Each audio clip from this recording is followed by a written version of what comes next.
Welcome one, welcome all. It is a wonderful Thursday night football game. And you know what, Mangone? You know, a lot of people hate on Thursday night football and stuff, but this isn't your typical Thursday night football game. No. Both teams on 7 days rest after playing on Thanksgiving. We get an authentic, I would say a great game tonight between two divisional foes. Obviously, I can't tell which team you're supporting. Can you go ahead and let the people know, Mangone?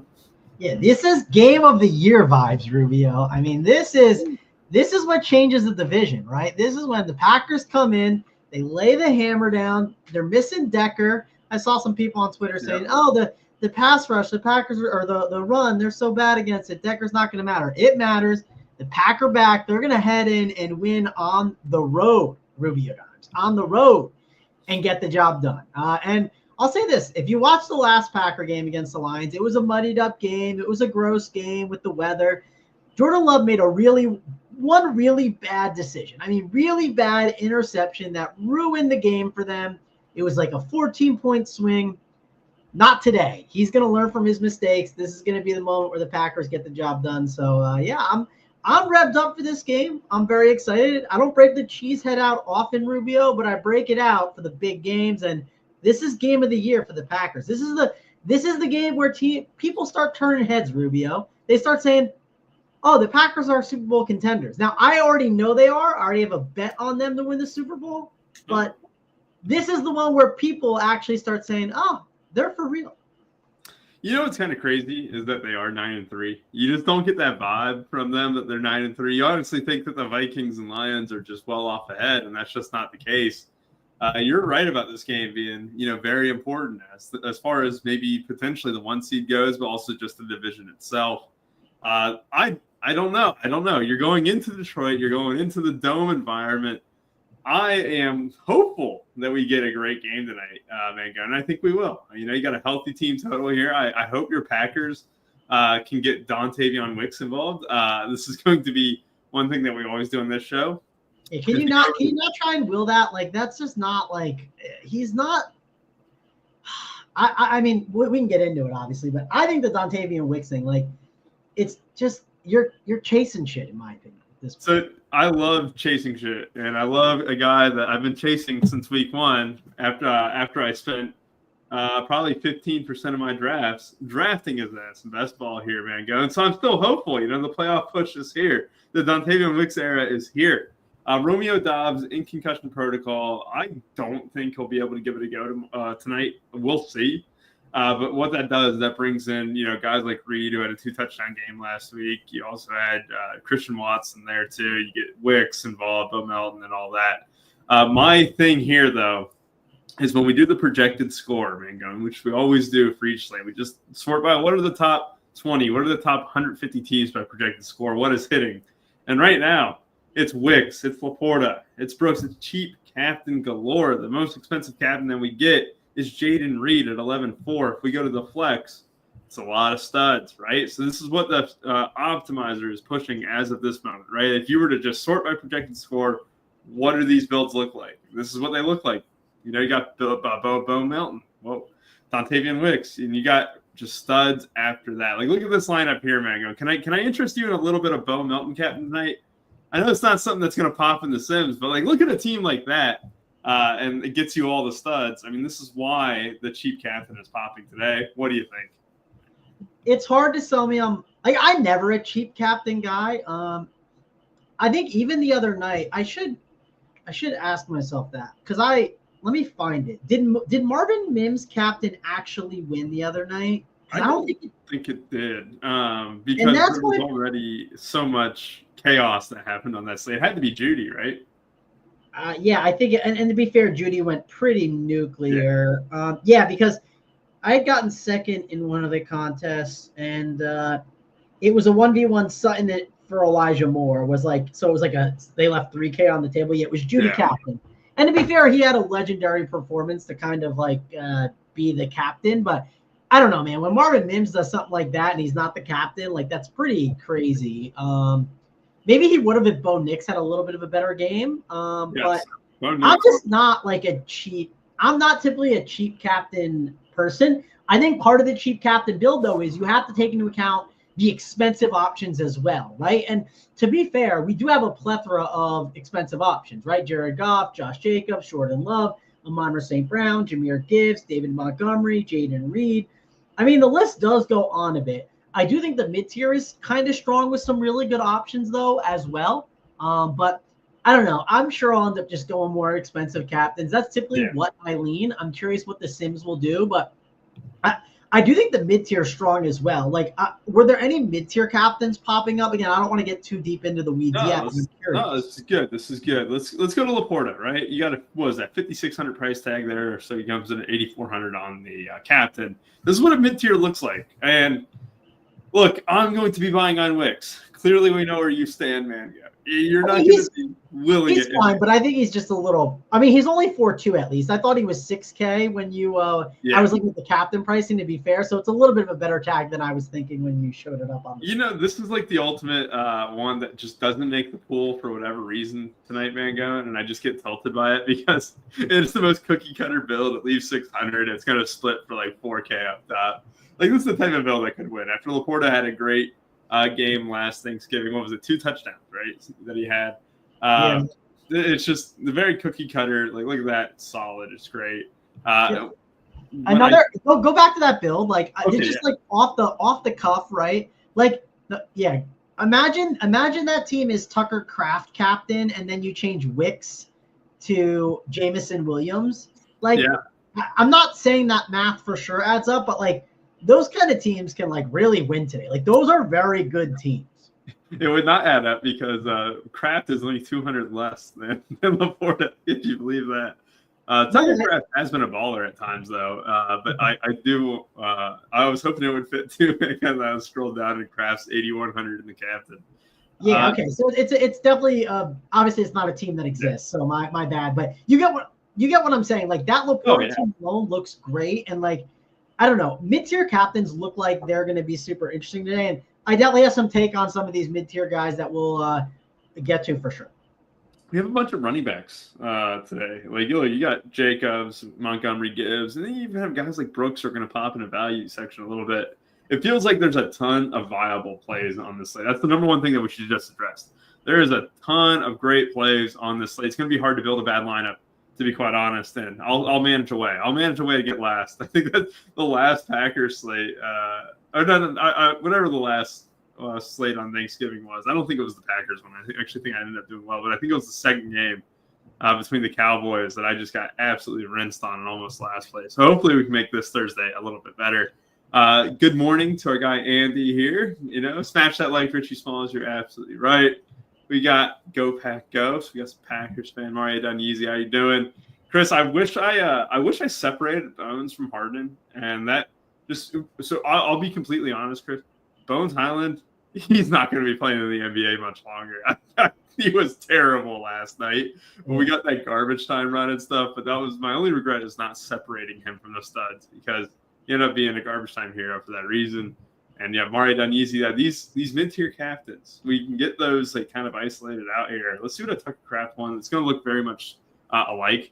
You got Kraft, Gibbs, Montgomery, the double running back. So that team looks so good, by the way, like so good. So do you know what was popping a lot last week on the Lions slate? It was double running back against the Bears. It was a lot of Gibbs, Montgomery. And if Gibbs got his touches, it would have worked. He didn't get his touches, though. But like, if he didn't fumble too, right? Like, with part of it, like, they would have just been up more and just been establishing it more, and it would have got there. And so, like, I like these double running back builds for Detroit. And it's going to be a question tonight: can I play both Detroit running backs? Yes, you can. Because at the end of the day, they combined for, what is that, 17.6, right? So 17.6 of your salary. And we know how much Dan Campbell can love to pound the rock. Man, how has your Packers been against the run? How have your Packers been against the run this year? Oh, on the season? That's a good question. I don't have it off the top of my head. I can look it up real quick. I didn't know if you had a gut take on it, though. My gut take is they're always trash against the run. Like literally, since I've been born, they've pretty much been bad against the run. Yeah, sure, you might be able to say, well, this year they were pretty good against the run, yada, yada, yada. Like, even the year they won the Super Bowl, like, listen, they were a great opportunistic defense. Yes, they had a lot of good players, but their turnover differential was amazing, right? That was one thing that they were just absolutely incredible at. So they've always been a bend, don't break defense where they they let it up on the ground, but they're okay with that. And, take what you want with that info, but I'm pretty sure when you look this up, Rubio, they're not going to be good against them. I hate to inform you. Are they good against it this year? I can't believe it either. I thought for sure they wouldn't be, especially after the first few weeks. It is important to note, though, when you look at the teams they played, and those are good running defenses, they're running offenses too. So I am kind of surprised by it. What did Mixon do against them? 25 carries, 115 yards, 2 touchdowns. Their yards per carry is not, is not bad either. But ultimately, I think the Lions are good enough to run with any of them. These are both kind of similar to pass funnels, though. The Detroit Lions side especially, right? The teams run the second fewest rushing attempt, or have the second fewest percentage of their plays as runs against the Detroit Lions than any other team in the NFL. The only team ahead of them is the Minnesota Vikings. They actually have the ball ran on them the least. So when you look at the Lions here, you're looking at a pass funnel. Teams are going to want to pass the ball against them. When you look at the Packers, they're ranked middle of the pack in terms of teams are indifferent on running the ball versus throwing the ball against them. But one thing to note, lots of passing tonight, especially when you're going against this Lions defense. You're going into a pass funnel and stuff. It's going to lead to a lot of points and a lot of guys potentially being able to get optimal as well. We're going to go ahead and go into the Sims, and my favorite part about SaberSim is renaming my tabs, projected score, and then this one is going to be. When you looked up that running stat, what was the Was it mainly because of the the yards per game, or was it like yards just on the season? Just yards on the season. I also look at yards per carry, rushing rate against the team, and what was the last stack box percentage and stuff. All the stuff available on the NFL Pro thing. But the Packers, they rank above average in mostly everything. I'm just curious. I'm just curious because I'm looking at their schedule. And I'm trying to think through the season a little bit, and. I tried to look at the schedule too, and I was like, "Oh man, that would just prove me wrong." No, I'm just not buying it. I don't know. I'm not. Tonight will be a great. If they could do it tonight, they prove me wrong. For instance, when they played the Lions a couple weeks ago, or not a couple weeks, but whenever they did, and again, it was a muddied up game, raining and disgusting. Montgomery averaged 4.3 yards per carry, and Gibbs averaged 5.9.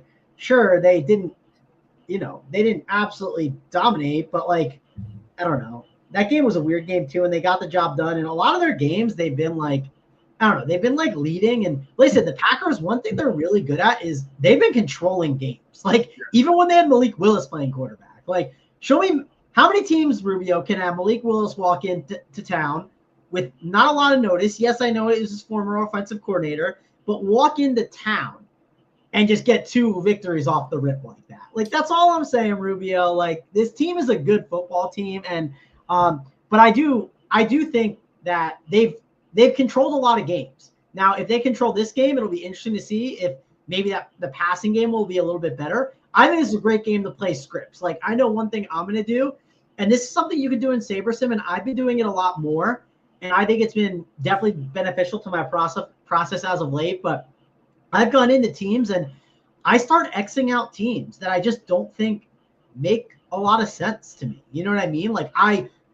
I'm not playing 150 teams, right? If you're playing 150 teams, it's probably a little bit harder to do that. I know some guys that play 150 definitely go through and do this, but I have valued, instead of doing my teams closer to lock, I have valued looking at my teams and saying, hey, is this unique, right? Like a Winston, David Njoku with Aikens team. I know that didn't win, but I was like, that is just super unique construction. And I'm looking at that more so in Showdown, and that has been very beneficial to my process. And that's what I'm going to look at today. Maybe I'll be looking at, hey, there's a team that does not go Gibbs or Montgomery. And if they're soaking up a lot of the ownership, hey, that's already a unique build. I talk about this a lot. If you were playing, the first time I ever recognized it is when I found a unique team in NBA Showdown, which is hard to do, Rubio. This was years ago. It was when Giannis, Drew Holiday, and Chris Middleton all on the same team. And the team faded Giannis, who was 93% owned, and it had Middleton and Drew. And it was like, oh, yeah, like that makes a lot of sense because it only fades a 93% guy and everyone else was like 30% or more owned. And it was unique on its own. So I like to look for those unique combinations, and that's what we can talk about on this show for sure. Absolutely. First off, we're going to start with quarterbacks, but also RPS 15% off your first purchase here at Run for Your Sports. Get access to the bevy of content that we got up for the NFL stuff, NBA, NHL, soccer, everything else that you can ask for and more. RPS 15. So let's go ahead and dive into these quarterbacks, man. We got a dome game. Both quarterbacks, 94, 9,600. So you get a little bit of this soft pricing on the quarterback side of the ball. Both of them are going to be very popular tonight. We're going to see both north of 55%, I would assume. Even the Jared Goff one feels just a little bit low. But I guess if you wanted to play devil's advocate on the Jared Goff thing, is that both his running backs are very much in play, which kind of takes away ownership from the quarterback if you have two running backs who are at higher price, right? With Jordan Love, you just get Josh Jacobs. A lot of people will be making if I'm playing Jacobs, I might not play Love, right? Like that's just the casual way of building. We know how often they can hit together at times, but that is just one reason why Jared Goff will be a little bit lower owned than Jordan Love. We mentioned how we look at these funnels, right? We look at how Detroit Lions, like I mentioned before, teams throw against them the second highest rate in the NFL. That's because the success with running the ball against them is very, very low. And it took the Lions a little bit too long to figure out to stop giving DeAndre Swift the ball and ultimately just throwing the ball to giving it to your playmakers like Moore, Odunze, Keenan Allen. But ultimately, this is what teams have to do against the Lions. So what I'm getting at, man, is I'm buying on our guy, Jordan Love, tonight. And I don't know what to do with Jared Goff. This is what I wanted your opinion on. Because when we look at building out a script, we do want to commit one way or another, right? I don't want to change Jared Goff's projection too much, but I do feel like I'm going to be higher on the running backs compared to Goff himself. What do you think here? Yeah, I think I'd agree. Like, I don't want to adjust Jared Goff's projection too high or too low where I'm not getting him or I am. If you want to put it a little bit lower, that's fine. But, like, keep in mind, if I run teams later and I see Jared Goff in the captain spot, I'm not going to exit. I'm going to go look at it and be like, okay, like, that's perfectly fine. What if I have Jared Goff in the captain?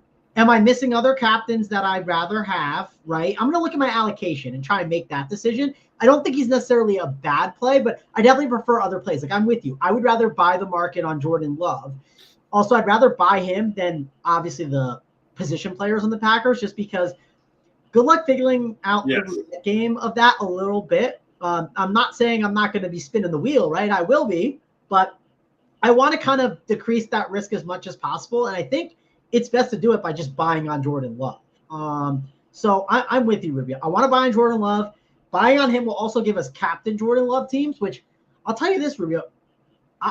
If a Jordan Love captain team hits, then better chance of me being unique because there's so many different combinations that could hit. Like, if you remember the Packers back in the day, it used to be, hey, Aaron Rodgers, Devontae Adams, Aaron Jones. They're all the usage, and that's it. No one else is getting the ball.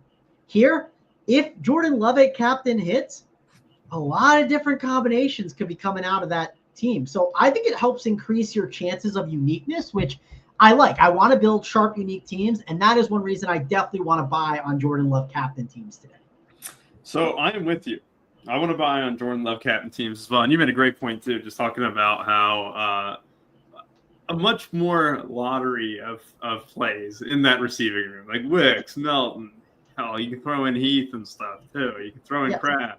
Like, that's not even including the two leading receivers, right? So I like that a lot. And I'm going to push back just a step further. I don't like Jared Goff in the captain at all tonight. But you can see for yourself, like, we're going to check out. We're not going to X him out from the captain here. If we see a Jared Goff captain, that'll be something that we'll do after we build these lineups, right? And Rubio, we might look at it and say, you know what? I hate that team, and we don't have enough Josh Jacobs, and we want more Josh Jacobs. So we're going to X out. We don't have to do it yet, which I think is an important thing to mention.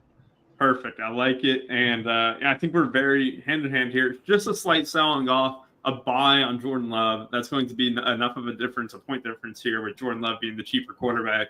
This is a good question here too, man. Going just so I can gauge your thought. Over under this massive total we got in this game. Ooh, what is the exact total line? I don't. Saber's not always 51 or 52, right? So let's check it out. It is 51.5. I'm gonna lean over mainly because, dude, have you seen how banged up this Lions defense is? Like, Yeah, it's very banged up. They keep losing bodies each week, it seems. Yeah, and I don't know if everyone is caught on completely to it yet. Even including myself. Like when I made some like rankings of like who the best teams in the NFL were the other day, and like I forgot how banged up the Lions were. I should have put the Eagles over the Lions, but yeah, I think this defense it's got to correct itself over the next couple of weeks. And honestly, if it doesn't correct itself or it doesn't get healthy, I think the Lions are definitely gonna. The playoffs are going to be harder than people think for them. I think a lot of people think they're going to like kind of walk through it, and I think it's going to be more of a battle.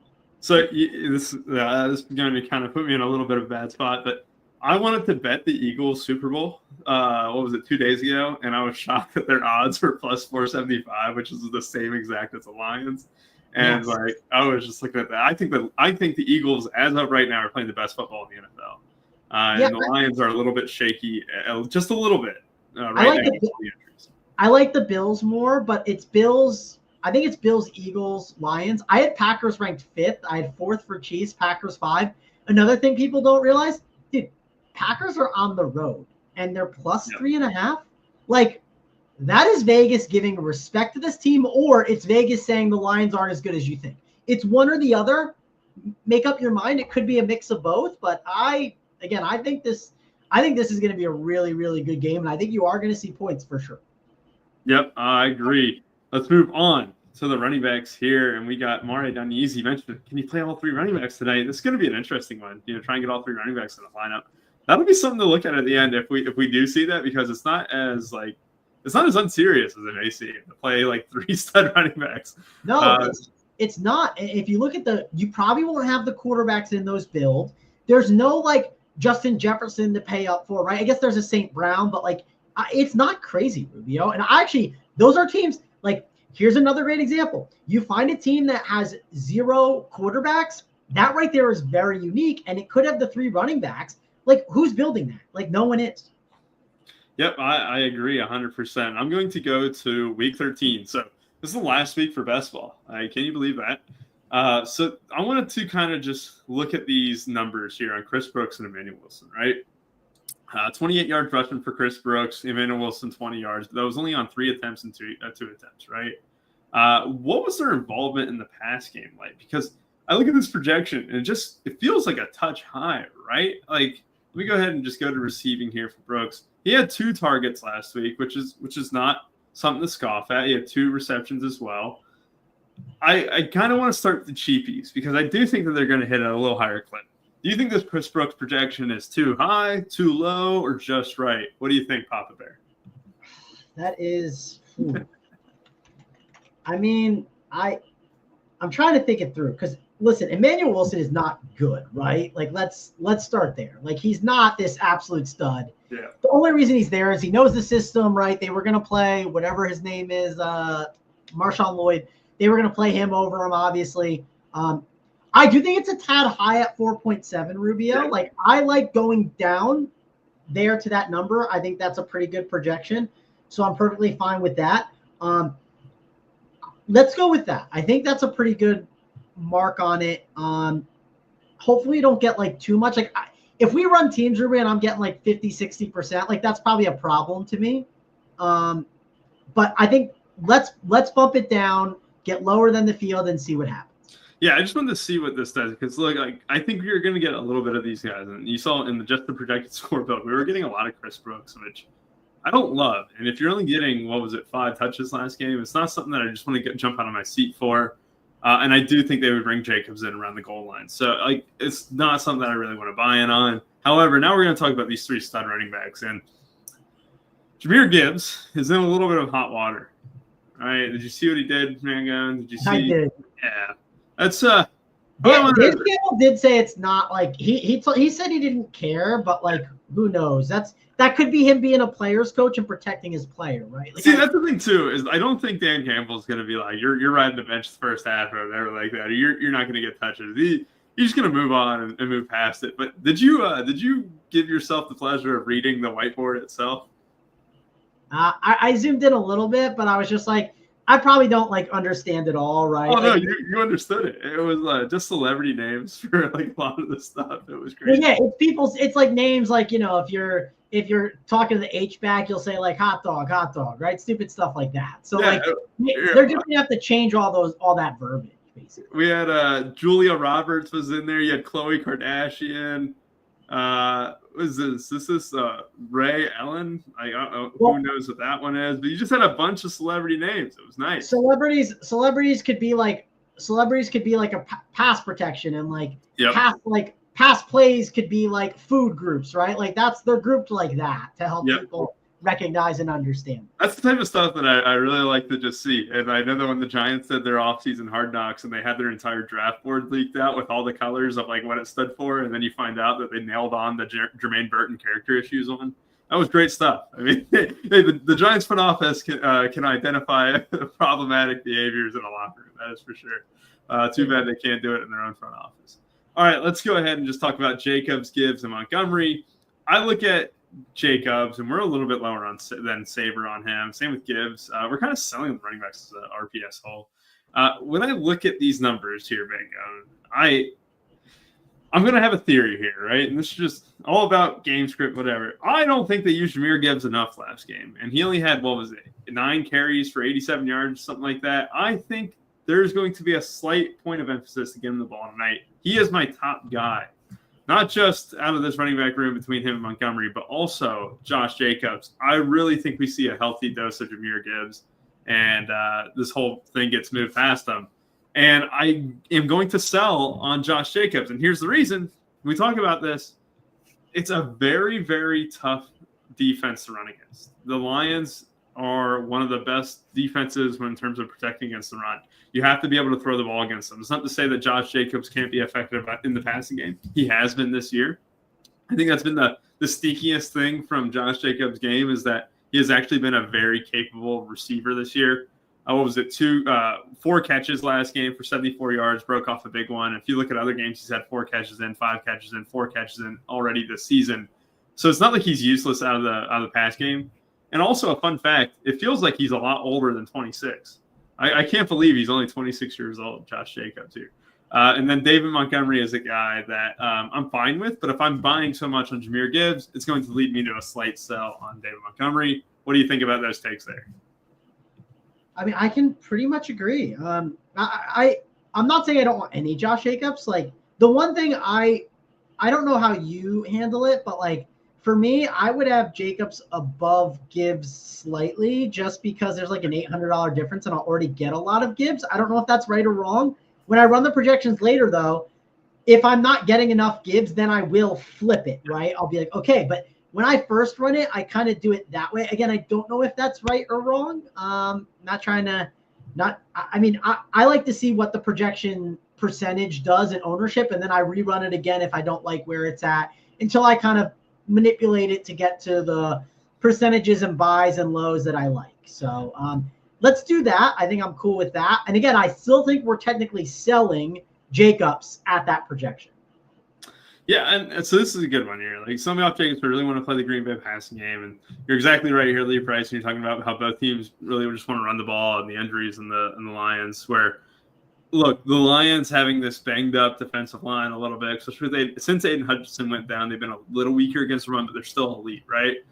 And you're looking at Josh Jacobs, who is going to come in very high owned. 55% seems to be that margin, right? Where he might even be higher owned than the quarterbacks. And look, Josh Jacobs has been incredible this year. I'm not going to take away anything from him.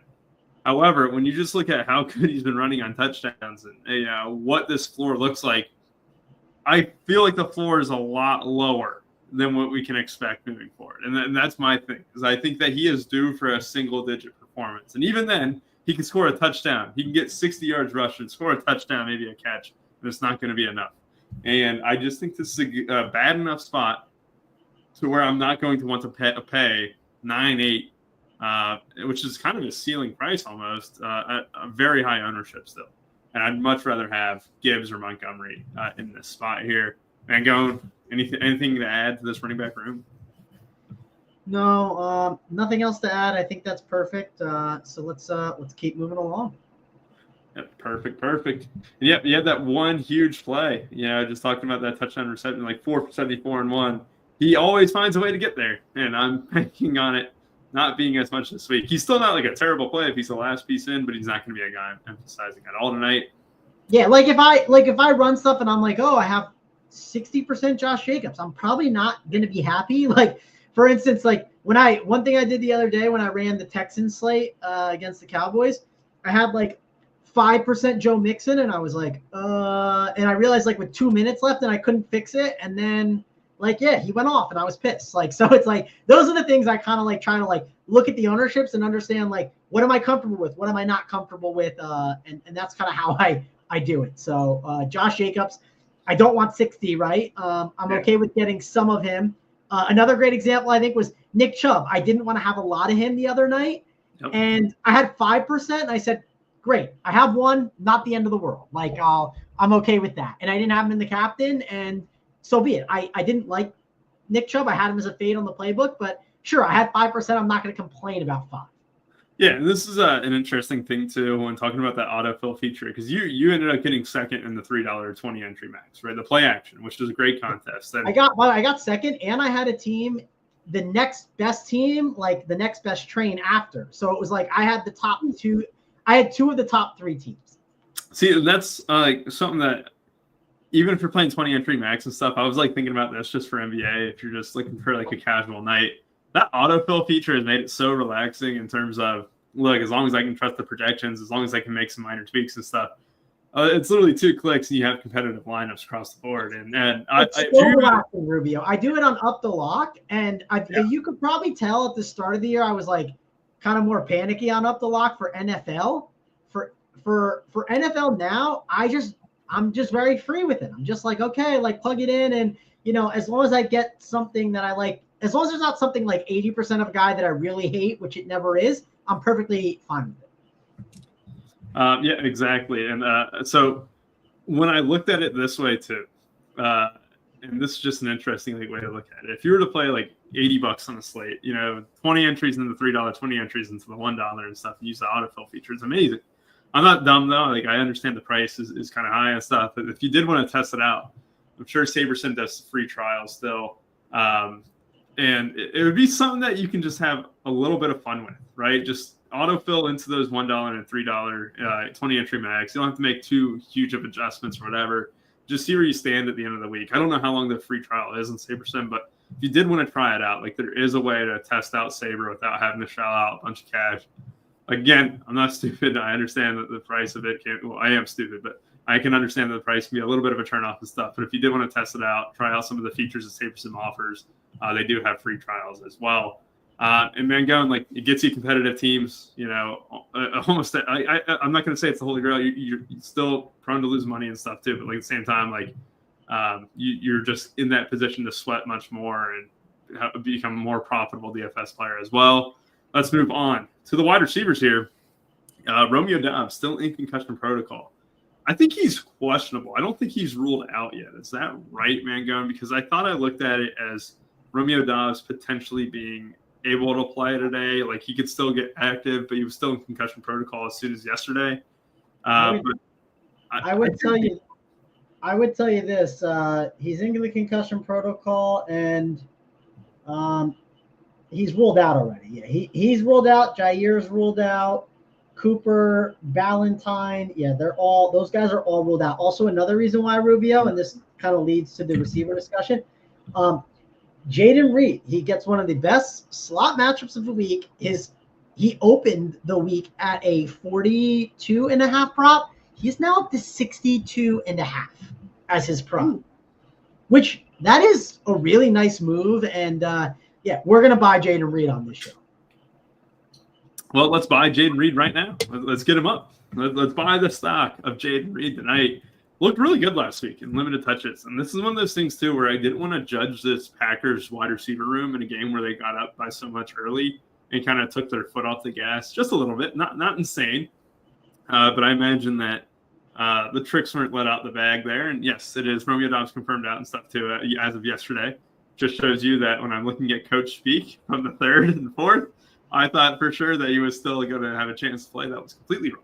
So yeah, we are set with this wide receiver room for the Packers here. Jaden Reed, buying the stock on him. And Mangone, my favorite wide receiver in the NFC is probably Christian Watson. And I'm going to be buying on him tonight as well. And we're kind of sold on Josh Jacobs a little bit, sold on the running game in general with, Brooks and Wilson. And I think that this is going to be a Christian Watson spot. Look, you don't like Wicks as much, right? You think this 10-2 projection is a little bit aggressive. And I already know where you're going to go with that. We want to bump that down a little bit. He's going to be a very high-owned receiver. We got Reed, you got Watson, you got Kraft. But you can argue that Wicks is still the fourth option in this offense. And so I'm going to go ahead and get ahead of that. But I also want to make the case for Christian Watson. If you're going to be lower on Wicks, and we're going to buy on Reed and Watson here, I think that's a good thing to do. I think it's a good balance. And I think we're in agreement there. I can actually go with you there because Wicks last week was non-existent for the most part, despite getting the chances. Yes, I also want to buy Tucker Kraft. We'll get to that. Not yet, but we will. I agree. I'm perfectly fine with that. Another thing that I personally like to do, and this is just like my own personal thing that I do on a lot of slates in general. Not all. It always depends on the situation, but it sounds like Dontavian Wicks is like the quote-unquote chalk. Like, right? Is he a chalk value on this slate, Rubio? He's projected for more than 35% ownership combined with captain and flex. So one thing I do, unless I think it is just like this like stonelock smash, really good play, I just sell on that player typically, right? I just say, hey, I don't know what's going to happen in this football game. Yes, I'm wearing a Green Bay cheesehead and I'm saying the Packers are going to win, but truly I don't know what's going to happen. So if everyone is buying, right? If everyone's buying a Hawk Tua coin, right? I'm going to sell Hawk Tua coin. You bought that Hawk Tua coin, man. I got the beachside property in Kentucky. Yeah, I got some top shots that I need to sell. Man, good. I got something for this. I bought a top shot bag 2 days ago just for vibes. Oh my gosh, that's terrible. It was terrible. I got a rookie Cody Williams moment, baby. Come on. I actually have like $1,000 in Top Shot that I physically can't get off of. I lost you, Mangone. I lost you. Let me know if it's Mangone who's frozen or if it's me. We talked about the meme coins and then we got frozen. I would think it's me, but let us know. Mario Donese, help me out. Who's frozen, me or Mangone? Okay, perfect. All right. So, what a great pose we got on that, though. That is some great stuff in a cheesehead. Thank you, guys. I appreciate it. He'll be back in a second. I was going to take him off out of respect, but that is a perfect pose with the cheese head. Almost looks like a little squirrel. Like, you know what? We're screenshotting that one, and we're going to send that his way. He almost looks like he's just a little squirrel, just, holding his breakfast. Yes, there. I got a screenshot of there. I got to send that to him. It's perfect there. But just to kind of sum up, and we'll let him come back into this conversation as well. I think he was in very much agreement. We're going to be buying on Kraft as well. You got look at guys like Bo Melton too, and this is kind of an important thing to do. Is just when you're looking at these fringe wide receivers, right? We are getting so much cheap captain in that base build, just a projected score alone, right? So I want to see what these cheap wide receivers, like what their routes looked like last week, because that is probably the most fragile thing of anything, right? If you're looking at who ran the most routes last week, if Wicks is that far ahead of him, he deserves to have the higher price tag. He deserves to have the ownership. However, if these routes are anywhere close to each other, well, then we have a little bit of a conversation. So we go to week 13. Last week, here were the routes ran. 27 routes for Christian Watson, which was the most on the team. Incredible. That's why I love Christian Watson tonight. This is always his issue. The fact that Dobbs is not on the field and Watson is fully healthy heading into a game where he had a full week's rest too. I'm loving Watson tonight. Wicks ran 23, Reed 21, Kraft 21, Jacob 16. And then we actually get to Melton, who only ran 6 routes, and Malik Heath, who only ran 1 route. Again, they were ahead for a lot in this game. So I don't want to just come out of this and say, like, look, this is the same thing that happened last week is going to happen this week. But I guess that is the reason why Dontavian Wicks is so much higher projected-wise than Bo Melton and Malik Heath. And we're actually going to bump Malik Heath down because, look, if you're only running 1 route out of a possible, 27 that Christian Watson ran, that's not a great look. And Bo Melton, he gets there purely because, 6 routes is good enough. And we have seen him shine in showdowns before. And then I'm back, Rubio, but I like bumping Bo Melton up a little bit. Like, again, you don't need to have a lot, but yeah, it's not the craziest idea. He's only 1,200, right? And I wanted to make the point of Malik Heath. Only one route last game. That's slight concern, but we'll showcase buying Bo Melton here then. Yeah. Also, I don't know if you got the picture I sent you, but man, you were in a great pose there. Great pose. You looked like a squirrel just getting ready to feast on a nut.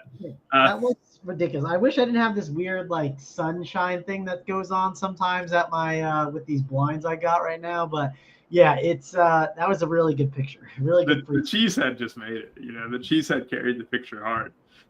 So real quick on this Lions receiving room too. We go back to week 13. Let's look at routes ran. Amon-Ra St. Brown 35, Laporta 31, Jameson Williams 27, and then Tim Patrick 25. So if that is that a Tim Patrick tweet, Mango?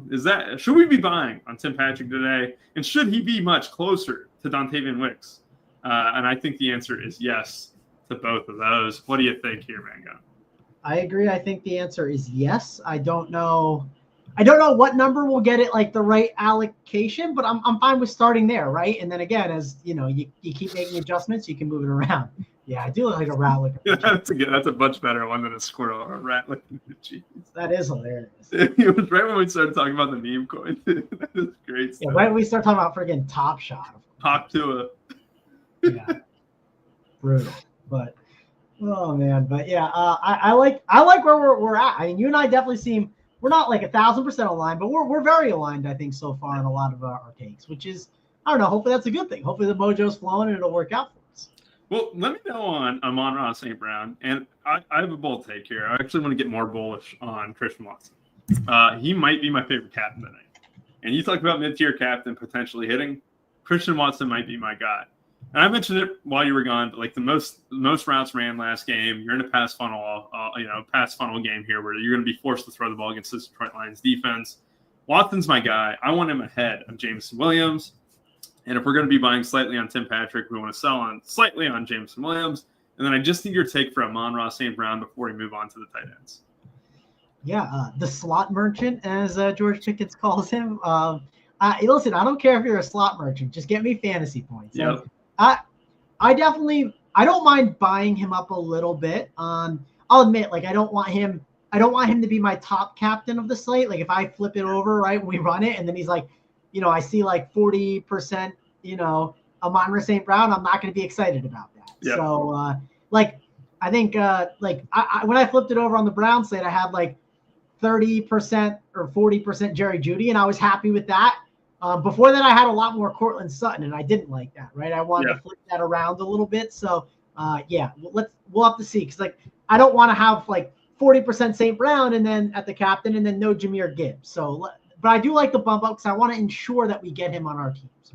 Perfect. Let's go ahead and just break down this tight end room real quick. You want to buy on Tucker Kraft. Is that right? I do. I want to buy Tucker Kraft. I'm cool with buying Laporta a little bit, too. The one thing I will say with Laporta, if I have a sense that like the market is just very heavy on him, I might flip and go back the other way. So this is interesting that they're projecting Kraft to be higher owned than Laporta. That is interesting to me. You had 6 targets for Laporta last week. 2 of those resulting in touchdowns. What was it? He had 6 yards last week for 2 touchdowns. That's actually incredible. And what you had with Kraft was 7 targets, 78 yards. So this ownership kind of feels right. I think Laporta does come in lower owned than Kraft, which is going to be an interesting thing to kind of look at. Does that seem like is that what you want? You want Laporta ahead of Kraft, right? I do want him. Well, it's a $200 difference. Jeez. Yeah, who would you rather have? I mean, if I just told you straight up, who do you want? Let me know. I want Kraft. I mean, you know me. I like my underdog script, so I also like when I calculate some of my stuff. Like, I make sure, hey, am I bumping up the underdogs a little bit higher because I know the field's like just higher on like the favorite. Typically, Always depends on the slate. It's always different, but whoever's kind of like the 4-2 constructions that people are not getting on, I just naturally bump those guys up a tick more. So yeah, I want to be higher on Tucker Kraft than Sam LaPorta for sure. All right, perfect. For the sake of kickers and defenses, I don't think we need to change these much at all. Mangone, you got a hot take on any of these? I don't feel like the need to adjust them, but let me know if you do. Let's put Bates to 8.1 and McManus to 7.9. I like it. Let's build out 5,000 teams and see where the dice roll at the end of this. And that was just for the sake of time. Mangone, do you know what we have on tap today for the Run Pure Sports Beat? Schedule-wise, Yeah. I do. I do. I believe we have the Wiley and JBC Showdown King show with maybe Bryce. I know he gets banned sometimes. Then we have Big T, JSU, breaking down the slate. I'm sure they'll be doing their thing. And then we have an NBA, I think it's a final countdown show with me, Mangone, and JSU. I don't know if it's Mangone and JSU. Wow. So you're on there twice? Oh, Is it Travis and Mangone? Did we get the altered egos there? We get Jekyll and Hyde? Maybe I'll have to wear the cheesehead for it too. JSU would love that actually. Yes, I believe it's JSU. I'm gonna check now just to make sure, but I think it could be 3. I'm trying to think of who the third would be. Would be DC? Oh, he is on it. Okay, DC. Well, DC's not watching the show, so he won't get upset. So, and if DC watches it, and if DC watches like 50 minutes in, he calls my bluff. No one tell him I just left him out. Like, there's no way DC actually watches this whole show. He's out hiking the mountains somewhere right now. But yeah, we'll be breaking down NBA. I believe it's a 7-game slate. Starts at 7 p.m. Eastern. So yeah, should be a good time. Should be a great time indeed. Let's run the contest sim for the $20 tonight. It's not the $15, believe it or not. It is a $20 buy-in for this one here. And again, 7 days rest. It should be a quality Thursday night football game. Going into a dome like this as well. I am excited for this one. And Mangone, before I do the ROI test, who's going to be our top-owned captain? Who's your guess? The top-owned captain amongst 150 teams?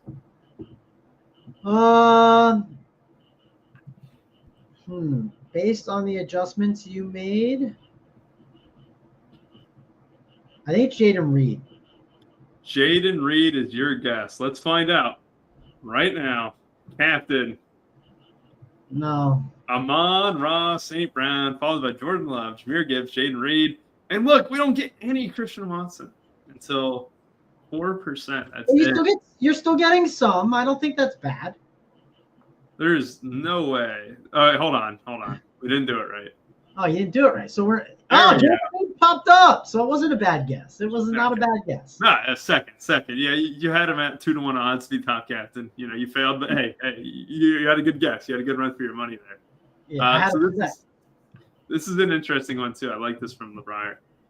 Detroit playing mostly man, that benefits Watson. He's most in yards, targets, and reception versus man on this team. And St. Brown versus Green Bay, 6-month zone and 2 times on the team.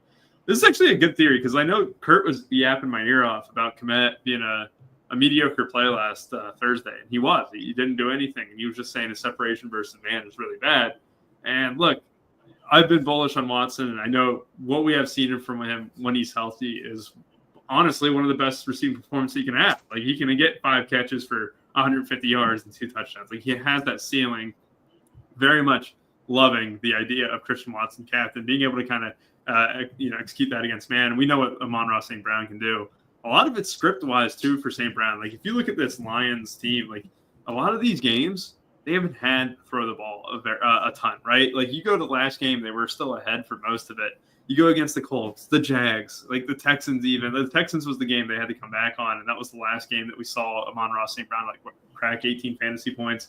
Against the Jags, he did fine, too. But, they haven't had to chase a game yet or really have to be in a very competitive rock fight in over a month. So I'm very happy with Amon-Ra St. Brown being our top captain here tonight. Mangone, I look at these teams, like Jaden Reed captain here on the right side. Just a little 4-2 Lions, but it does get captain in the Green Bay Packers spot, which I know you're a 4-2 underdog. You're going to love 4-2 Packers tonight. But if you were running a 4-2 where it gets slightly different in the field, with 5,000 lineups, this lineup gets duped twice for every 5,000 is what SaberSim is saying. Is this a lineup I can interest you in? The only thing I don't love is I don't love Goff with the 3 pass catchers that much. That way, so that's one I would consider Xing, but I don't think it's bad. The one reason I probably wouldn't exit is because it's team 1 of the Sims, and that's me just slapping the Sims in the face. So probably won't do that. The only time I ever do that is if it's like a 5-man. I'm just like, I don't want 5-man, so I X them out. But to the point of the exposures that you have, Rubio, like I like this a lot. Like if I want to be nitpicky, I would personally move St. Brown down like from 27% to maybe like 20%. I would move Reed up to maybe like 22%. Like I would move Jacobs maybe down from 6 to 3. I'd move Kraft from 5 to 8. Like really nitpicky things. Like I'd get rid of the Lions defense, but like for the most part, if you told me, hey, my top 5 captains are St. Brown, Reed, Gibbs, Love, Watson, and then like the other guys that trickle in are Montgomery, Jacobs, and Kraft. Like, sure, I'd like a little bit more Kraft, but like I love the way that this is organized and set up. Like this. All right, we lost him again. I don't know. There's some weird loose end on my like mic or something that's causing issues, but yeah. Overall, though, I like this setup. Like I'm a big fan of it. Can we look at the Jared Goff captains like we talked about before, where we said, hey, we don't know if we want to, and then after that, I do want to look at either Tucker Kraft captains or Laporta captains. Yeah, we will do that here. So here's what a Goff captain looks like, and it kind of makes sense that it's 5-1s, right? Because that's kind of been the theme this year a little bit. When you're looking at like quarterback captains who can't really run and are kind of forced to spread it out a little bit to like 3-4 different receivers at times. What was it? Aaron Rodgers earlier in the season was an optimal captain. I never would have guessed he would have been an optimal captain this year. But like that's the path, right? A 5-1, is that kind of what you're liking? This is a 4-2 though. That honestly makes a lot of sense here too. It makes so much sense. It has the running back. It has the pass catcher. Like I like it. Like, and if it had Jaden Reed instead of Jacobs and it upgraded like a Tim Patrick, I wouldn't hate that either, right? To like a Bates or something. So like, yeah, I love that team. I think it's a really nice setup. Yeah, I can't complain about that one. I don't like the 5-mans, but I'm just like, I'll admit, like when I see a 5-man, I hate it and I just exit and I don't like it and I don't play them because again, I'm not playing 150. I try to be a little bit more selective with some of my stuff. So I gotta stop living under a rock sometimes. I didn't know DJ Reader being out is huge. As a Bengals fan, I know all about DJ Reader being able to stop the run, but I did not realize that he was going to miss out on this one. I didn't look at the defensive inactives as much either. So that's actually really important news on the DJ Reader front. Good shot, LeBrier. That does make me think that Josh Jacobs is a slightly better play than what we were saying earlier on. But yeah, like Mangun, you're exactly right. When you're talking about like Jared Goff and like with these type of builds, like it makes sense, right? Like it's not Saber just throwing them in there to be like, oh yeah, screw you, you got no chance of winning. They're they're correlated to a degree and stuff too. Like it's just fine to play. We're gonna go to Tucker Kraft captain here. And then I want you to kind of check this out. Another 4-2 where you just have a Packer in the spot. But I want to go to this one here. Yeah. I like that one. Like that's a good one, right? Ooh, no dupes. It's got my favorite play on the slate. And it's got a nice little 3-3 balance there. I mean, this one feels like it kind of fits the bill a little bit. I like this one, especially in a Packers win. Yes. I think that would be a very nice one. That's a good one. Can you go to a Reed captain? Reed is clearly a guy that I want to buy on this slate. And I know it's like we saw that first team, but I want to see some Reed captains real quick just because. Yeah, we're going to go to Reed captain, and then we're going to bring up. So real quick, let's just go to Laporta. I just want to see how they. Yeah, we do that. 5-1, 3-3, a 5-1 again. And this is Laporta who's been a little bit touchdown dependent at times this year. This one is a Packers defense build, which these defenses are not terrible plays. Like I just want to kind of like just get out ahead of that because I know we kind of skipped over on defenses stuff. But look, Tim Patrick's going to be hitting a lot. You're going to have Dante Van Wicks hitting a lot. At the same time, like if a defense gets 6 or 7 fantasy points, like they have a chance, and that's all you need is a chance. If the Packers, housed one, you know how much of a benefit that is to Goff, Brown, and Laporta when they have to chase the game. It's insane. You saw it with the Browns. Like Goff can throw picks, by the way, and like the Broncos defense was on the winner in a shootout, so it's not crazy. Not just that, it was a 5-1. Browns stack at halftime, with the only one being the Broncos defense. And that was in a 21-17 game at halftime and stuff. Like there's crazy things that happen. And it just takes one defensive touchdown, also even like a few sacks and stuff too. But let's go ahead and get to Jaden Reed captain and get him down. This is kind of the one that we looked at the top. It was a 4-2, but you can also replace Kraft with Laporta here. You'd have 600 salary left over, probably a similar amount of dupes. I imagine that would pop up here very shortly, and look, it does. It's got 4 Yeah, dupes. yeah. And then you also have a 5-1 Packers. What do you feel about 5-1s today? You're not usually someone who's loving 5-1s, right? I just don't play them. Can you find me a 4-2 Jaden Reed captain? That's what I'm curious most. Right here. There. Okay. You know what? I don't mind that one. That one's like, and here's the thing.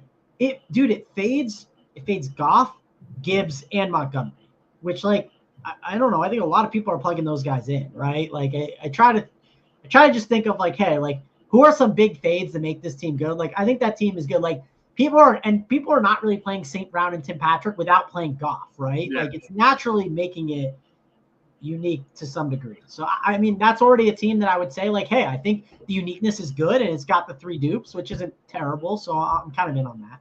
It's like my 4-2 Packers would almost have like Gibbs and Montgomery in a sense, right? Like trying to capture the touchdowns there, where if the Lions still scored 24 points, I can have exposure to maybe 66 or even 100% of the touchdowns there. And I feel like that's a very viable strat. Here's a 3-3 too that like I really like. You like Melton a little bit. I want to see what a 4-2 with the running backs look like. I'm surprised it's not popping up as much. Like this one, I like this one a lot. And the reason is Packers defense being involved there too. Like it's over like a guy like Tim Patrick and stuff, which is just fine to me. It's over Wicks, again, just fine with me. But Montgomery in there too. So if you can kind of catch touchdowns. You could go back to that team. Yes. Like these are just like small things you can do if you want, but like you can change St. Brown to Gibbs for $1,200, and then you could change Packers D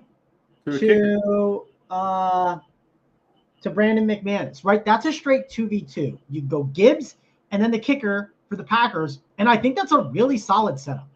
Yep, I'm with you there. Let's go ahead and move on. Here's one last 4-2 that you might like. And look at that rank, 69.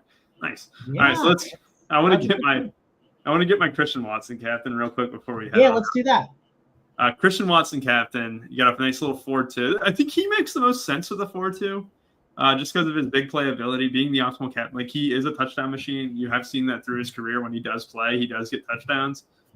He would make sense a lot, the captain, in like a 4-2 Lions script. But if we Rubio, the reason why is because of the long touchdowns he gets, right? Yes. When you get the long touchdown, then he could benefit. And who knows, maybe my fun prop that we like to do with the Watson under on catches one could be interesting as well. I think like he's running so many routes now with like the Dobbs not being in the mix. Like he ran the most routes for the Packers last game. The only reason why I'm against that, but we almost had it with Jameson Williams a few weeks ago against the Jaguars, man. I'm still kicking myself that he caught that 8-yard pass, man. That was so tilting. But we have Watson, Brown, Love here. So this is a nice little 4-2. And then one last one, a nice little 4-2 Packers as well with the 3 pass catchers. And this one has Amon-Ra St. Brown and David Montgomery. This is a very, very nice build. The biggest red flag, though, is the 8 dupes on it.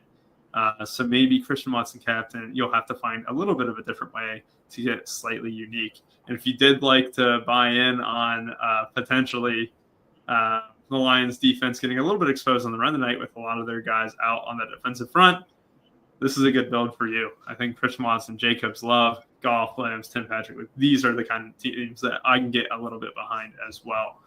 All right, man, going play of the day, and then we will get on out of here.